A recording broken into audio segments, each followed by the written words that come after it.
Day 1. I spawn on the edge of an ancient city, the home of the Warden. I see some sort of wooden tower, so I head toward it.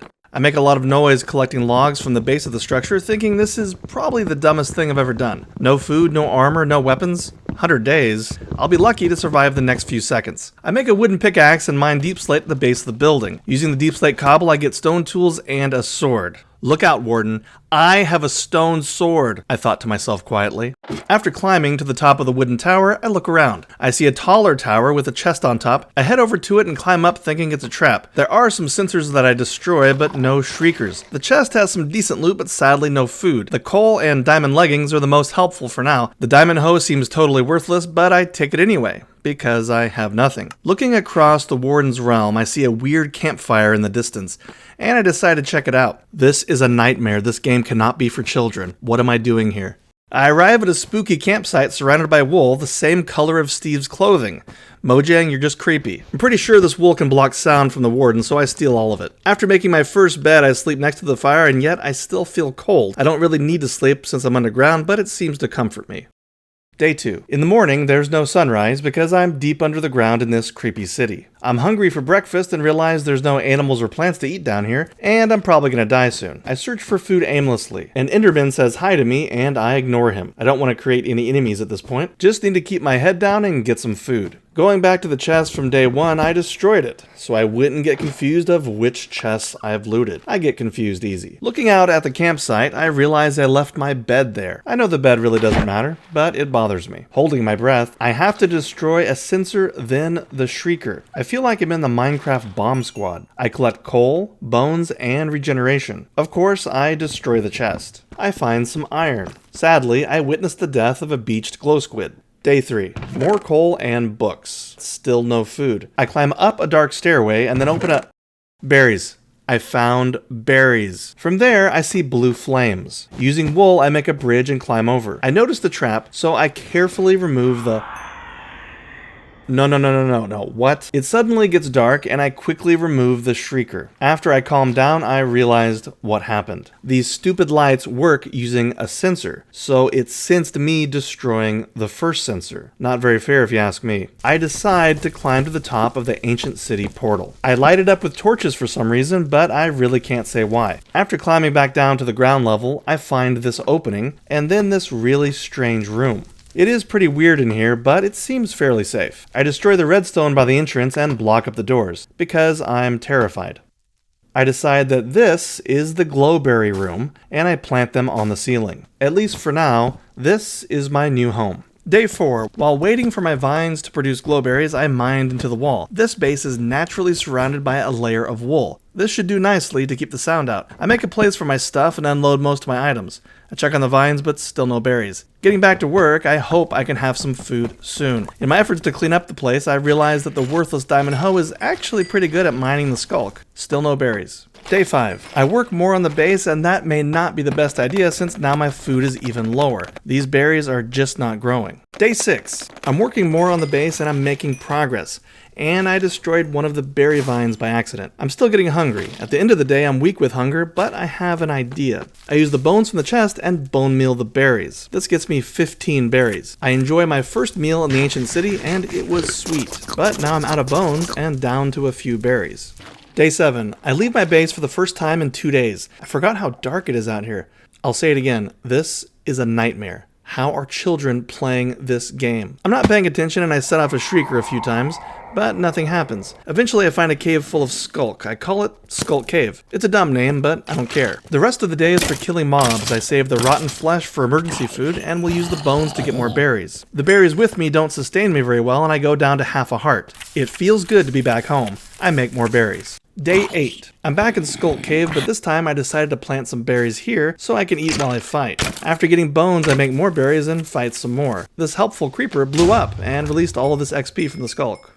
Day 9. I collect this iron patch and this one, and get this gravel. After smelting some iron, I make a chest plate and pickaxe. I can finally mine that diamond next to the Skulk Cave ladder. Nope, 2 diamonds. I make a new sword.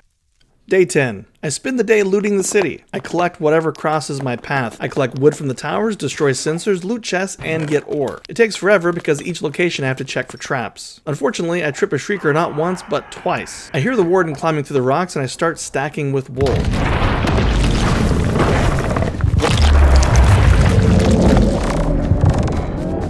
I figure he wouldn't be able to hear the wool stacking. It worked, but he clearly can smell me.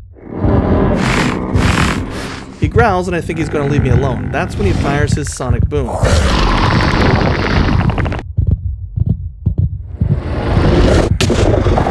I know I'm dead, but I run anyway. After realizing I'm still alive, I wonder if I fell behind a wall that slowed him down, or did his boom knock me further than he can hear? Now that I'm back at base, I don't care. I cover up in bed and pull the covers tight. Day 11. Food supply is low again. I use the rest of the bones to make berries, but then have a great idea. For some reason, Mojang put this patch of grass in this weird redstone lab. And I may know why. Back in Skull Cave, I kill as many zombies as I can. This nice creeper finds these diamonds for me. Day 12. Still in Skull Cave, I'm eating rotten flesh or berries when I need to, and fighting mobs throughout the night. Deeper in the cave, I collect this dripstone, or what's known in the real world as a stalagmite.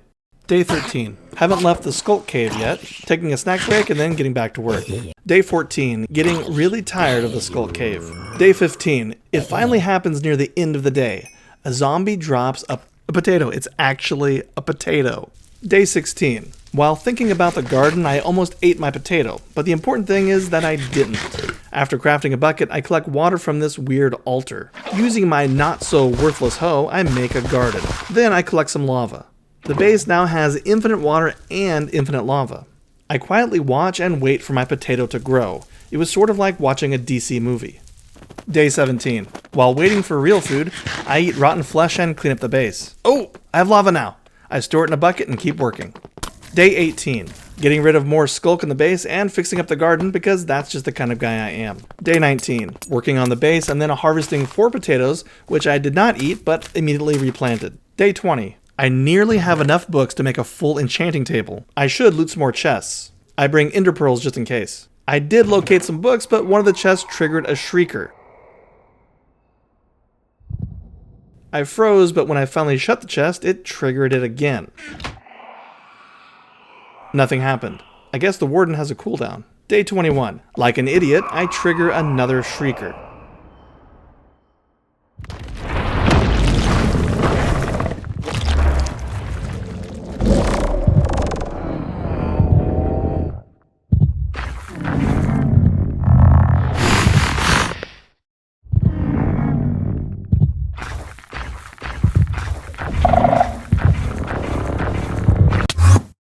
I hide quietly in my base the rest of the day. I create obsidian from the lava I've been storing. By the end of day 22, I have enough resources for a diamond pickaxe and a full enchanting table. I spend the night designing and building an enchanting area. Day 23. I try to enchant but don't want to until I get at least level 30. I start breaking all the skulk I've been collecting. I was confused at first and realized that my hoes had different enchantments. One hoe has silk touch and that's why I've got a couple of stacks of skulk. Then I switch to this other hoe and I can collect XP. I also realized that the silk touch hoe can help me move this glass to somewhere else. Day 24. I go to Skulk Cave and mine a bunch of skulk for XP. I come back and finally enchant my pickaxe. I end up with Silk Touch Efficiency 4. Day 25. Deeper in Skulk Cave, I look up and see a lush cave. It's full of lots of resources, including ore, clay, and azalea plants. Breaking the grass actually gives me wheat seeds. That's more food. Day 26. I bone mealed an azalea plant and now I have a perpetual source of wood. Also, I plant 2 wheat seeds in the garden. Using lava and water, I generate some stone. And that lets me create a stone cutter. Using tons of cobbled deep slate from under the base, I can now replace any mismatched blocks in the base. Day 27. In the morning, I skip the usual rotten flesh breakfast and go inside my new deep slate mine. The mine had a huge diamond vein. This is directly under what was once a weird redstone lab. Thank you, Mojang. I spend the rest of the day converting deep slate into blocks to improve the base. Day 28. I changed the enchanting area a bit and also moved the infinite water location to the berry room. The berry room still doesn't produce very many berries without bone meal, but now I come here to relax after a hard day of mining deep slate. Day 29. After making an anvil, I combine Swift Sneak level 2 books into a Swift Sneak 3 book. Then I use that to upgrade my leggings. Testing it out, I learned that you really do crouch walk much faster than normal. This made it easier to destroy some more shriekers and loot more chests. Day 30. I'm getting really tired of sneaking around this scary dark city. I'm torching nearly every dark spot and removing any shriekers or sensors I come across. When I get back, I see squids in my berry room fountain. Quickly, I use a name tag and name one of them Fred. I have no logical reason for this. I think I really needed a friend in this lonely city. Day 31. I'm completely out of torches and I have 0 coal. The rest of the day is for collecting logs. First, I bone meal an azalea sapling, then collect the logs, then silk touch the leaves. I cook the logs into charcoal and put the leaves in the compost bin for more bone meal. I use that bone meal to make more saplings into trees. Day 32. Using all the new charcoal, I make tons of torches and bring a lot more light to the city. Day 33. It's time to invest my diamonds into a helmet, chestplate, and boots. I feel a bit safer now. Checking on my garden, it looks like it's time to harvest. After cooking my first batch of baked potatoes, it was hot, buttery, and quite delicious. I offered some to Fred, but he said he wasn't hungry.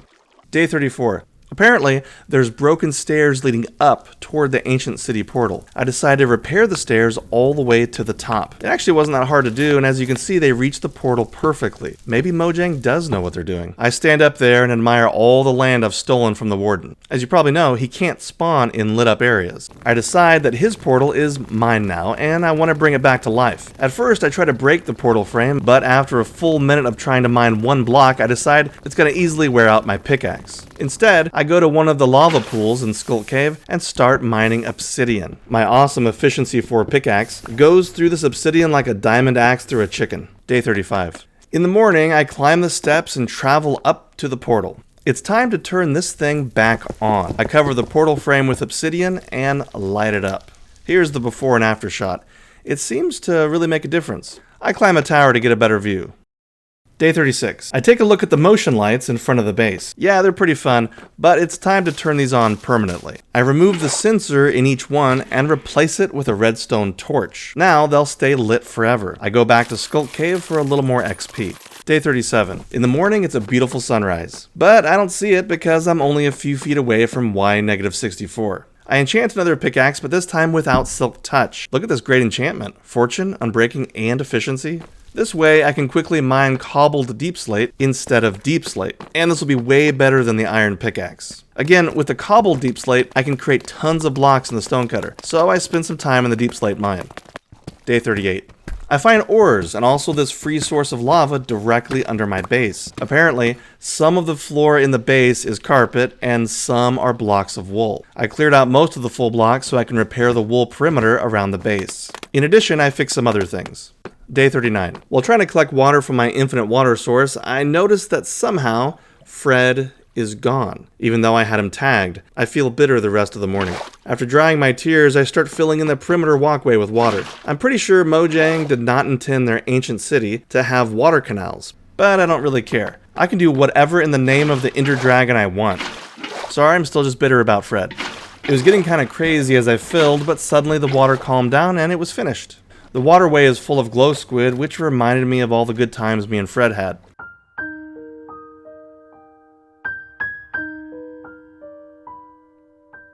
Day 40. I look over the waterway that surrounds the base and decide to give it a try. I craft a boat. I wonder why in Java version you don't need the shovel for the boat. It's way easier. I'd love to see Dream do a boat MLG in Bedrock. After getting 20 glowing sacks, I wonder if I've accidentally made a glow ink farm. Some parts of the waterway feel like a fun Disney ride, and other parts feel like a scary Disney ride. Then I went around a few more times just for fun. Of course, it just makes a complete loop around the base. Wanting to expand the waterway, I start repairing more roads. Sides need to be fixed so it'll hold more water, and we'll take out this middle section. I finish a small area and I start filling it with water. When doing water filling, just do it like this on the edge, and then the middle will fill in really quick. It's actually pretty easy to fill in the water and it only takes a few minutes. Day 41. I learned how to connect the water flows at different heights, kind of like going up a step. I can cross the flow like this, or I can turn and go up the water flow like this. Whoa. Okay. See? This is becoming a problem. For some reason, there's a cliff above, and the mobs, who don't normally jump, simply fall on the edge of the skulk. Just a few blocks away, I see rotten flesh from zombies that have fallen too. Is this a glitch, or is this a way for the mob's XP to spread the skulk further? Of course, I keep working on the roads. Day 42. I travel back to base to do some more mining. And once again, my goal is to get deep slate, so of course I find diamonds. The fortune pickaxe gets me 5 of the shiny blue rocks. I continue to repair roads and add more water. Day 43. The next 16 days were fairly repetitive. I cut down azalea to make charcoal to light the road, mined deep slate cobble to make bricks, fixed roads, and filled water. Here's the current view from the front of the base. Here's what the right side looks like, and the back of the base looks really cool. And here's the left side. Right here, this is some items I collected the past few days. Coming out of the base, you can jump on the boat and immediately go straight. This used to be a walkway. Those candles were already there. I have buttons here. There was a ladder on the left side just below those buttons, and on the right there is a walkway I can take to explore that direction. Where possible, I tried to leave most everything alone and simply replace the missing gaps. This is actually Skulk Cave. So much easier to get here now. I have a safety sign for this Disney ride. Might as well use an ink sac. Here, I just left the top of the tower alone and simply carved through it. When you get to this narrow waterway, you know you're back at base. Day 59. I treat today like the movie Aquaman. I do nothing memorable, but simply enjoy the scenery of the waterway. Day 60. I built myself a bedroom. It's a work in progress. I put torches under the slabbed floor so the room will easily light up. I ended the day by sleeping in my new bed. Day 61. In an effort to improve the base, I changed this hallway and moved my items into barrels to be more organized. Behind this door is the wood room. Day 62. Decided to change the bedroom. I think I like this design a bit better. Day 63. The base is a little drafty, so I added this fireplace to help out. It's now toasty warm in here. Day 64. After crafting a fishing pole, I do some fishing. Tried to fish in the fountain, but it didn't work too well. Then I fished from the front of the base. Felt like it took forever. After cooking my day's catch in the warm fireplace, I ate my first fish. Turns out, it tastes exactly like chicken. Day 65. I enchant my fishing rod and get Luck of the Sea 3 and Lure 3.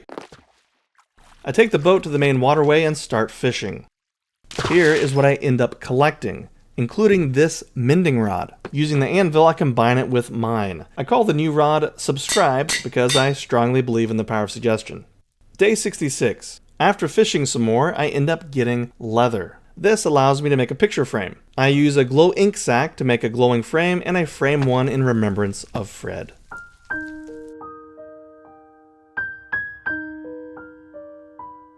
Day 67. You know, Fred's death was probably like all the other glow squid. They try to swim out of the water and they end up suffocating. Fred deserves a proper grave. Yes, this does look creepy, but so does the rest of the city. Speaking of creepy, I've been collecting these weird disc fragments. I'm pretty sure they become a music disc, but I'm going to wait for day 100 for that. I think I have something special in mind.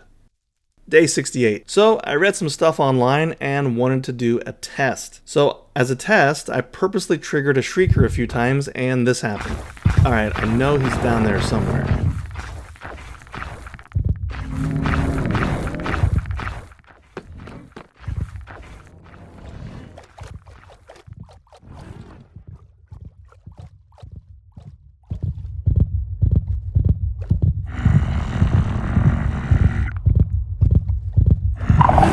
So I guess the internet was right. The Warden is slow in water. The Warden has a weakness. Not so tough now, are you, Warden? Okay, time to go.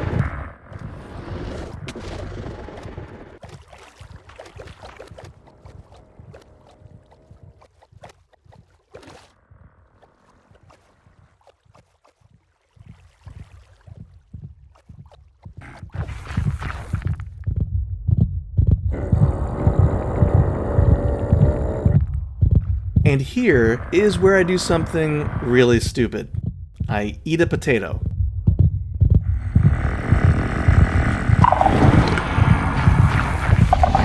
He jumped off.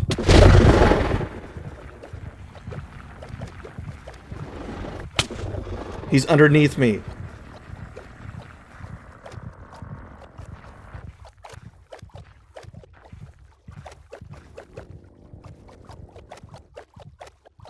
So I looped back around hoping he despawned. Instead, I see him in my base.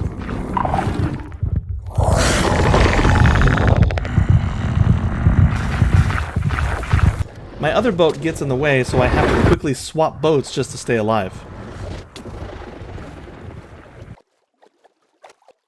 Paddling over to near Skulk Cave, I just wait there the rest of the day.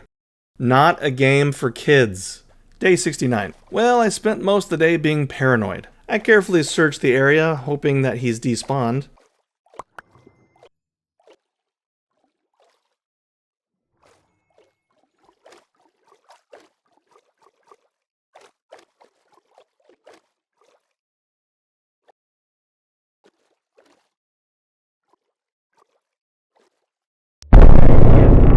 Oh, it's just a squid. Day 70. Just in case the Warden spawns again, I'm patching up any opening leading to this outer courtyard area around the base. I looked it up, and the Warden can get into any area 1 block wide and 3 blocks high. Day 71. In an attempt to resummon and kill the Warden, I built this pit and I put lava on the bottom. Here's the plan. I set off this sensor to trip this Shrieker until the Warden appears. The Shrieker is in that area. The Warden will follow me and I'll jump over the pit. Hopefully he'll think the trapdoors are full blocks. He'll fall in the pit and burn to death slowly and painfully while I laugh at him. If something does happen to go wrong, I'll run through this short safety doorway and he shouldn't be able to get through. Day 72. I add some torches to this edge so it's a little easier to know where to jump during the Warden's dark effect. Then I did the unthinkable. I summoned the Warden.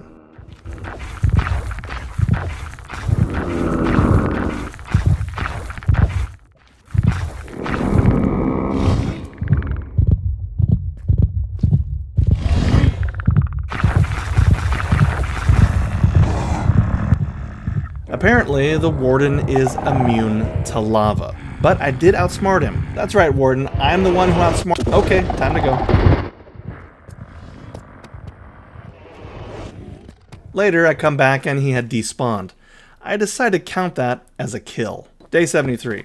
I'm getting really tired of zombies falling on my head, so I light up some of this area above me. I swim up a waterfall to get more dark areas. When I'm done, I remove the water because it's allowing some of them to fall without damage. And then I had a little fun with the last zombie.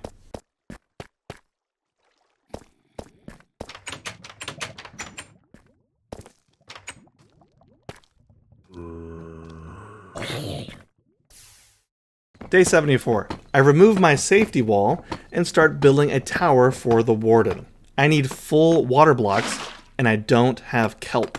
So instead, I make layers of infinite water sources as I go up. This method is a fast alternative to making a water elevator when you don't have access to the ocean. I make sure the top of the tower includes iron bars.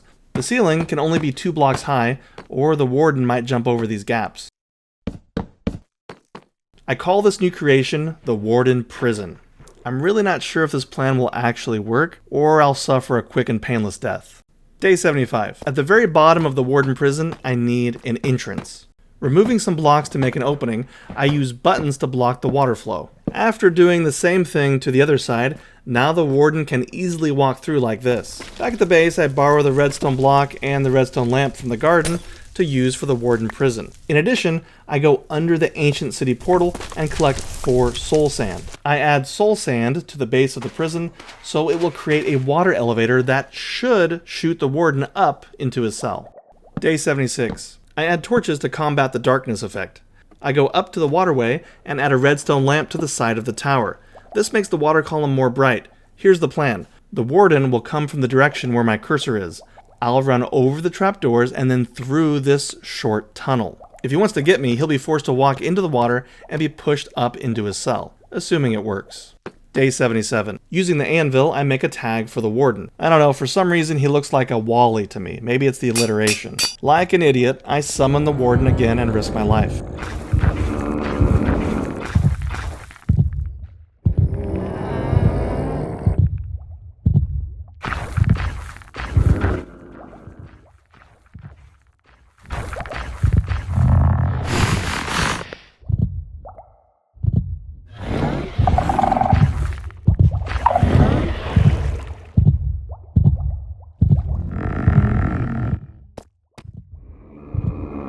So it looks like I did it. It worked. I actually caught the Warden. And now that he's tagged, he shouldn't even despawn. Oops, too close.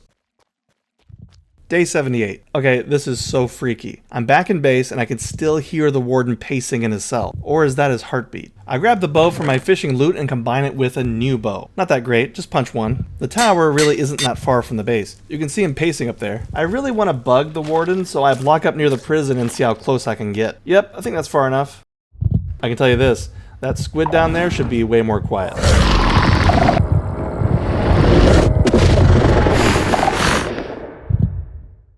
Defending the honor of Fred's relative, I start shooting the warden. He's not happy, but he's out of range to fire his sonic weapon. I get back down and see if I can steal my boat back.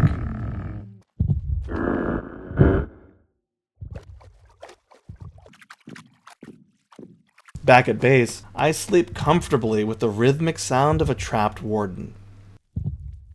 Day 79. It's about time to clean up the portal. The mending hoe works great and keeps healing itself as I clean. My goal today is to eliminate all and any skulk near the portal. Day 80. I spend all day in the deep slate mine getting more cobbled deep slate. Day 81. So I spent 3 days repairing places where the portal is damaged. The hardest part was trying to match the design that the ancient city was before it was ancient. Day 84. I stack up to look at what I was able to accomplish. It may not look exactly what the ancient city is supposed to look like, but it's definitely an improvement. The skulk is gone and the portal doesn't look damaged anymore, and it just looks a lot nicer. Ended the day with some peaceful gardening. Day 85. It was kind of a pain to climb the portal when I was repairing it, so I thought it'd be nice to install an elevator. First, I dug a hole to the top of the portal, and then dug a hole to the bottom. The iron bars here hold the water and allow enough space for me to enter from any side. After collecting some water from my fountain, I start filling the column.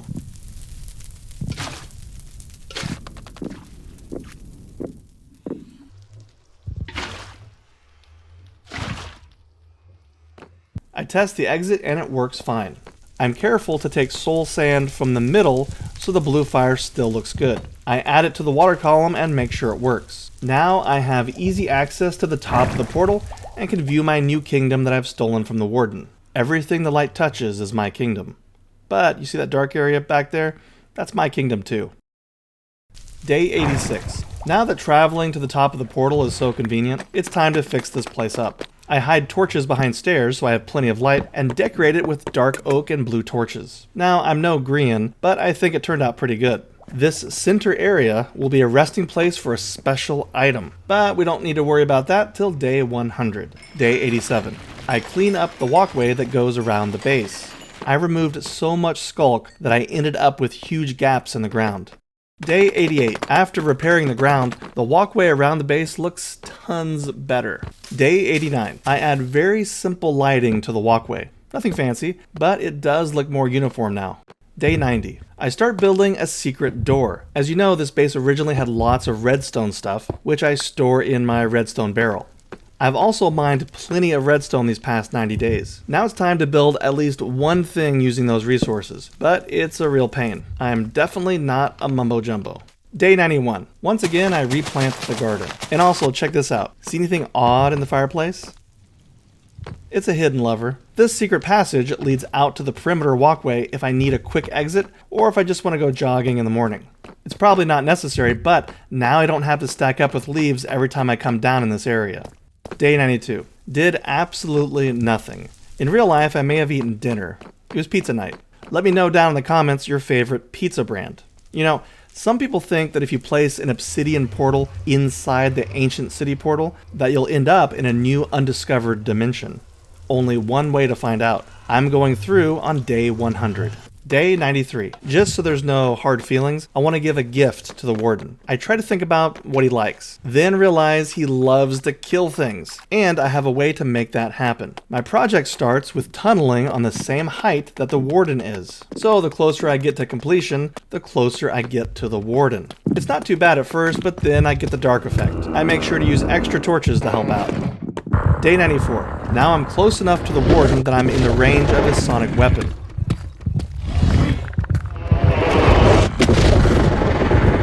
I wait until he calms down and then start up again.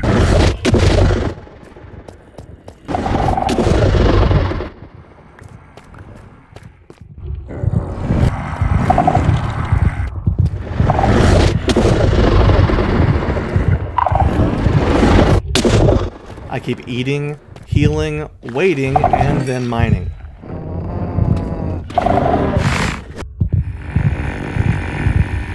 Day 95. I make an infinite water source so I can start filling in some water. This will push the mobs towards the Warden.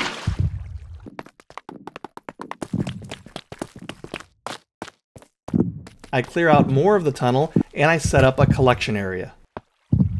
Day 96. I test my creation. It's actually pretty simple. Mobs spawn in a dark room way back there. Eventually, they walk into the water and then are pushed along into the range of the Warden's weapon.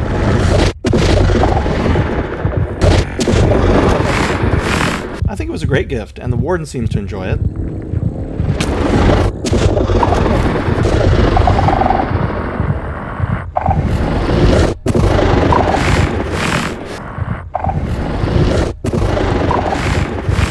Day 97. Since I only have a few days left, I figure it's time to say my last goodbyes to the Warden. I communicate that in the only way I know how.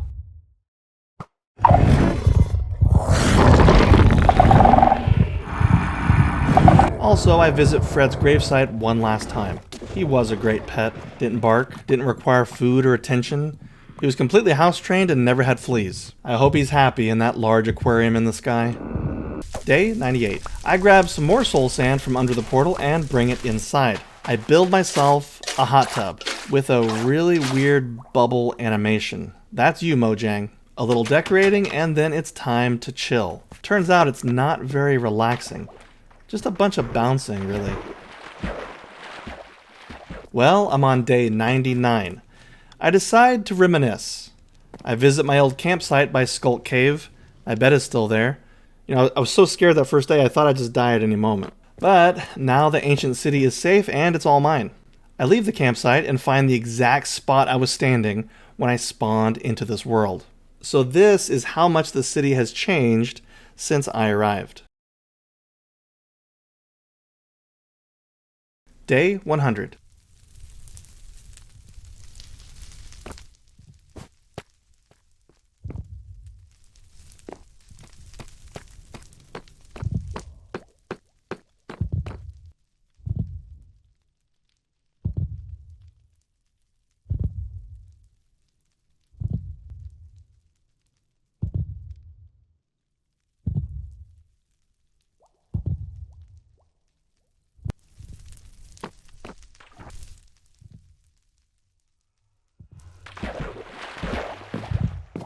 To avoid the wrath of the Warden, for ages, this city was forced to be silent. Now, music has been brought back to the ancient city.